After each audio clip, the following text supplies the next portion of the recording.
Hi guys, welcome back to my channel. So today's video is on the subject of money, and I get how this can be quite a controversial subject, but I wanted to address it because I've been getting a lot of comments, and to be fair, I've always had comments and questions about this. You know, I'm always getting asked what I do for a living and how I can afford the bags I have, and I totally get it. I'm always really curious about how other people afford the things they have. But recently it's been stepped up a notch, and I think that's in part due to two videos that I did. So the first one was my 10 least used luxury items, and the second one was boyfriend guesses the price of designer bags.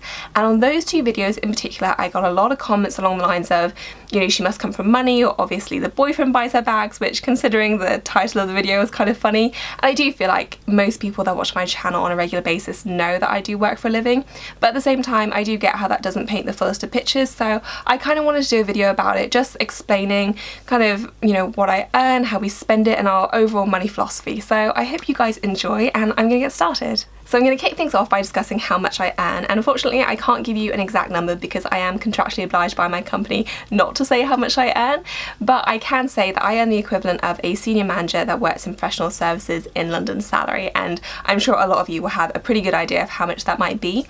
However, that only tells half the story, so that is one half my income. However, the other half is made up of a few different things. So I have a side business that I run with Dan, I do YouTube, I have other investments, and that makes up the other half. So whilst I do have a kind of very reliable, stable annual income from my job, that's pretty much only half of it. So I effectively double my salary by doing all the other things that I have going on in my life. This is all money that I earn myself, so this isn't family money. I don't get any handouts from anyone. Dan doesn't give me any money. It's all money that I earn from revenue sources that I myself have generated. So I do earn a very healthy salary, and I'm very grateful for that, but I do want to say that it doesn't come without hard work and a lot of sacrifice. You know, I pretty much work all the time now. I don't really have any free time, so I go to work during the day. You know, I have a full-time job 5 days a week, and in the evening I come home and work, and that's every single day. And then on the weekends, all of my weekend is taken up with filming and editing and taking photos. It's very time consuming, it's very demanding,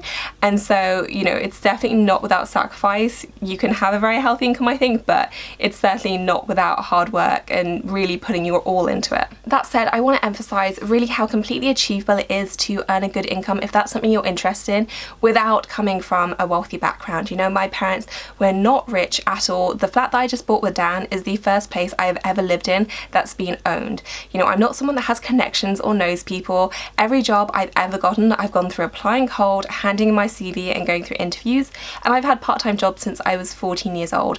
At university, I had 2 part-time jobs when my friends didn't have any. And I've always been very motivated to do that, partly because I like really expensive things, and I knew that the only way I was going to be able to get them is by earning them myself and working really hard.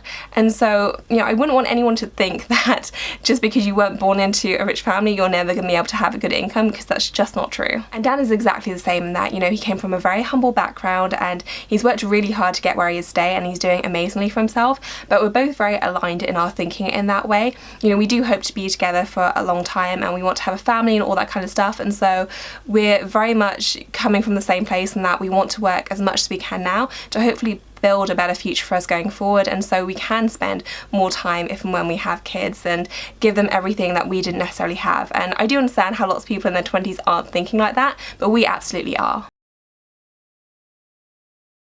I do want to talk about our spending as well, because that's really a key aspect of how much income we have now. And so it may not seem like it, but we're actually very frugal, and even though I have a whole channel dedicated to luxury goods, my bag buying is pretty much the only area of my life that I spend according to my means. Almost every other area we spend way below our means. And you know, the flat that we just bought, I love it, but it's in a very up-and-coming area, shall we say. It's not the best of areas, but we were happy to buy here because we think it's going to make a good investment. Similarly, the furniture that we bought to furnish the place, we did it on a crazy tight budget. So pretty much everything we bought that was major, we bought either on sale or secondhand. Our coffee table came from eBay and it cost £15, but I love it, and it's also, you know, good for purpose right now.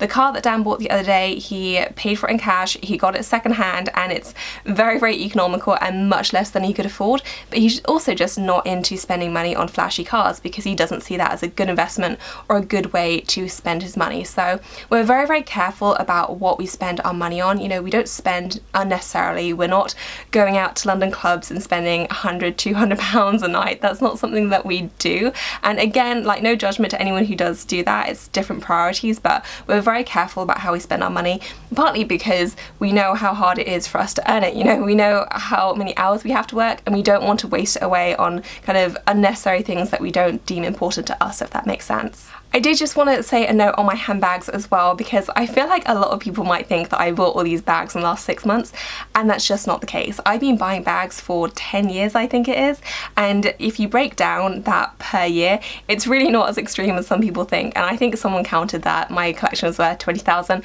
I have no idea if that's correct. I haven't counted, but if it was, then divided over 10 years, that's £2,000 a year, which is much more reasonable, I think.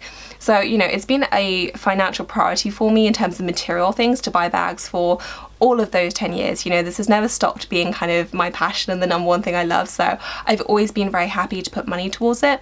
But certainly now I have enough bags that when I do buy one, I generally tend to sell as well, so it's kind of self-funding like that. But these definitely weren't bought in the last, you know, 6 weeks or 6 months. It's been very, very gradual. So I don't want this to be preachy at all, but I did want to end the video with 5 key things that I've learned and just found to be true about earning and managing money. So the first thing is to live within your means. This is so incredibly important, and it may not be the most exciting or glamorous, but it will set you up very, very well for years to come. And once you get used to it, it isn't a big deal anymore, I promise. It's just a matter of habit forming and getting used to it. Number 2 is, please don't let anyone tell you that success is down to luck or inbuilt advantage or anything like that. I have found it to always be true that the harder I work, the luckier I get, and I think that can apply to so many things in life, but please don't let anyone tell you that it's just down to luck, because it's not true. Number 3 is be aggressive and go after what you want, whether that's a promotion or building up your own business. It's very difficult to beat someone that never quits, and I think it's so important to stay the course and believe in yourself as well. Number 4 is to be disciplined and focused. My favourite quote of all time is, "Today I do what others won't, so that tomorrow I can do what others can't." And I think that just epitomises everything about discipline, hard work, and really applying yourself.